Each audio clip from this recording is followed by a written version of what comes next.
This is the Home Decorators Raymont ceiling fan in red.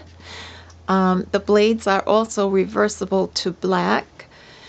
It's very, very pretty.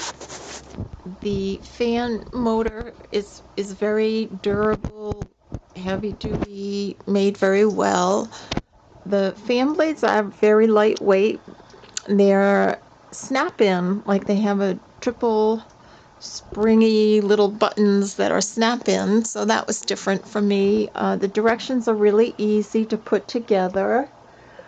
I did it by myself. It would be better with two people.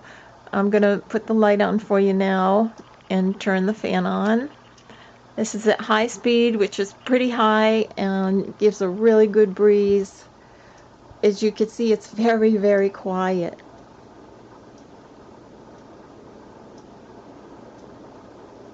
I did opt to use the small rod that comes with it. You can either flush mount it to the ceiling or use the small rod, or you can purchase a longer rod.